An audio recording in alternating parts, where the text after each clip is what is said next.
आज की ये कहानी आपको अंदर तक झकझोर देगी। कई बार सामान्य से दिखने वाले परिवार में कुछ भी सामान्य नहीं होता। पैसा, रुतबा, नाम, शोहरत होते हुए भी सुकून नहीं होता। आज की ये कहानी आपको अंदर तक हिला करके रख देगी, क्योंकि ये कहानी एक ऐसे पिता की है जिसने खुद अपने हाथों से अपनी जवान बेटी का कत्ल कर दिया। गुरुग्राम के एक पॉश इलाके सुशांत लोक 2 में एक कोठी के अंदर से तेज धमाकों की आवाज आती है। कुल 5 धमाकों की आवाज से पूरा इलाका गूंज उठता है। ये आवाज एक कोठी के अंदर की फर्स्ट फ्लोर से आई थी। वहीं ग्राउंड फ्लोर पर रहने वाले कुलदीप यादव इस धमाके को सुनकर फर्स्ट फ्लोर पर जाते हैं और वहां जाकर के वो जो देखते हैं उनकी आंखें फटी की फटी रह जाती हैं, दिमाग सुन्न हो जाता है और सोचने समझने की क्षमता लगभग शून्य हो जाती है। जो उन्होंने देखा उससे उनका दिल दहल गया और यकीन मानिए आपका भी दिल दहल जाएगा। उन्होंने देखा कि किचन की फर्श पर खून से लथपथ 25 साल की उनकी भतीजी, जिसका नाम था राधिका यादव, फर्श पर पड़ी हुई है। हॉल में एक लाइसेंसी रिवॉल्वर पड़ा हुआ है जो राधिका यादव के पिता यानी दीपक यादव का था। आनन फानन में कुछ भी समझ में नहीं आता और कुलदीप यादव अपनी भतीजी को लेकर के हॉस्पिटल की ओर रवाना होते हैं। हॉस्पिटल पहुंचते ही राधिका को मृत घोषित कर दिया जाता है। ये घटना पूरे इलाके की एक ऐसी घटना थी जिस पर किसी को विश्वास नहीं हो रहा था। असल में राधिका कोई सामान्य लड़की नहीं थी, वो नेशनल लेवल की टेनिस प्लेयर थी। टेनिस के प्रति उसका लगाव, उसका रुझान बचपन से ही था। 4 साल की उम्र से ही वो ग्राउंड में प्रैक्टिस कर रही थी और इसमें उसका पूरा साथ दे रहे थे उसके पिता यानी दीपक यादव। कोर्ट में ले जाना, उसको प्रैक्टिस कराना और 18 साल तक उसका साथ देना, सुबह 4 बजे उठाकर उसको ग्राउंड में प्रैक्टिस कराना, एक्सरसाइज कराना, मतलब एक तरीके से वो अपनी बेटी का ही सपना जी रहे थे। जब ये खबर सुर्खियां बटोरती है तो इलाके में सन्नाटा पसर जाता है और किसी को भी इस बात का यकीन नहीं होता। पिता के बयान के बाद उन्हें ये पता चलता है कि पिता ने ये कन्फेस किया है कि उसने ही अपनी बेटी का मर्डर किया है, लेकिन किसी के लिए भी इस बात को विश्वास कर पाना बिल्कुल ना के बराबर था, क्योंकि उसके पिता उसके हर एक कदम पर उसके साथ थे। उसके पिता ने बयान में ये कहा कि मेरी बेटी रील्स बनाती थी, मेरे लाख मना करने के बाद भी वो रील्स बनाना नहीं बंद कर रही थी। और क्योंकि घर से करीब 100 मीटर की दूरी पर ही राधिका ने अपनी एक खुद की एकेडमी खोल रखी थी, तो पिता के बयान के मुताबिक उस एकेडमी को भी वो बंद कराना चाहते थे, जिसके लिए राधिका सहमत नहीं थी। पिता के अनुसार इन्हीं सारी बातों के चलते उन्होंने अपनी बेटी का कत्ल कर दिया। लेकिन पुलिस की जांच में जो चीजें सामने आई वो बिल्कुल ही अलग थी। इंस्टाग्राम पर राधिका यादव का अकाउंट प्राइवेट था और कुछ ही उसके फॉलोअर्स थे और फॉलोइंग्स थी, यानी कि वो बहुत ज़्यादा एक्टिव नहीं थी सोशल मीडिया पर।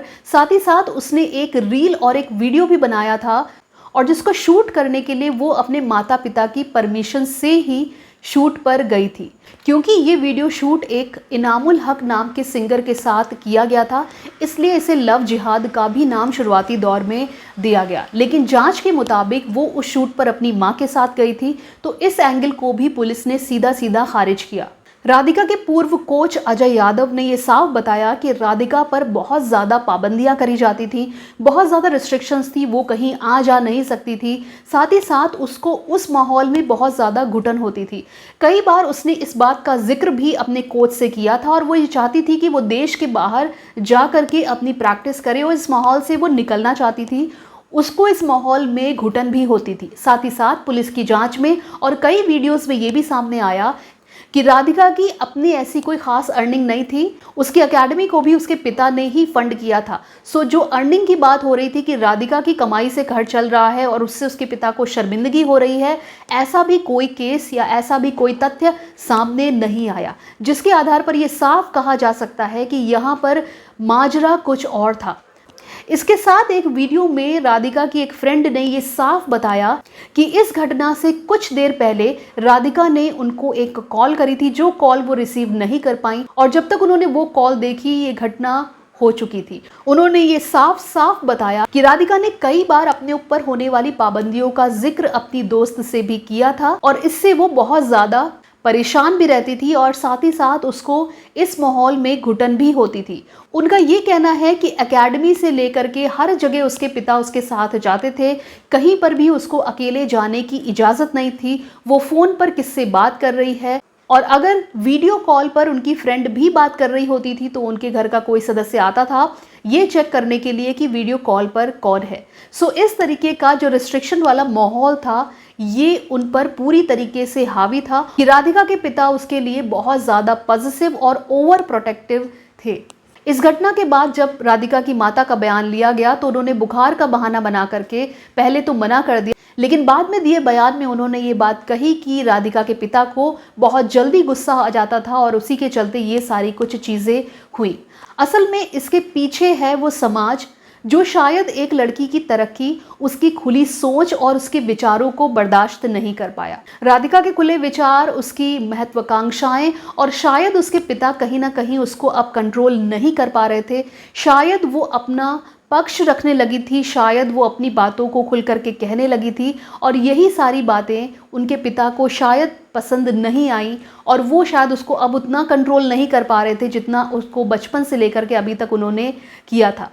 और ये जो सोसाइटी है ना जिसमें हम रहते हैं, ये कभी भी एक लड़की को अगर वो अपने मुकाम पर पहुंच रही है ना तो कभी भी वहाँ नहीं पहुंचने देती। उसके साथ बहुत सारे एलिगेशंस लग जाते हैं, बहुत सारे क्वेश्चन मार्क्स लग जाते हैं, जिसके चलते परिवार वाले भी बेबस हो जाते हैं और उसका सीधा प्रभाव माँ बाप के मानसिक आज़ादी देने से पहले ये ज़रूर सोचते हैं कि दुनिया क्या कहेगी, ये समाज क्या कहेगा।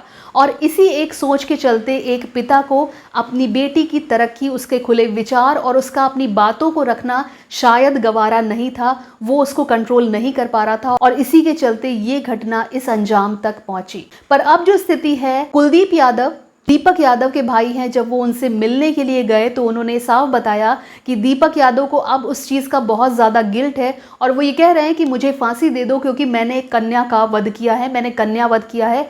तो अब कहीं ना कहीं उनको वो पछतावा बहुत ज़्यादा हो रहा है क्योंकि हीट ऑफ द मोमेंट में इंसान सोचता कुछ नहीं है और उसका जो क्रोध है उस पर हावी हो जाता है और वो कुछ भी कर बैठता है, ये बिना सोचे समझे कि वो क्या कर रहा है, किसके साथ कर रहा है, जिसका भविष्य बनाने के लिए उसने खुद को निछावर कर दिया, जिसके लिए उसने अपनी पूरी ज़िंदगी निछावर कर दी, आज वो क्रोध के चलते उसी बच्चे का मर्डर करने जा रहा है। सो ये थी एक पूरी कहानी जो एक ऐसी लड़की की थी जो उड़ना चाहती थी पंख पसार के, जो अपनी काबिलियत के ज़रिए कहीं ना कहीं पहुंचना चाहती थी, बट उसकी सोच, उसकी आज़ादी को छीनने वाला कोई और नहीं, उसका खुद का पिता ही है। ये शायद उसने कभी नहीं सोचा होगा।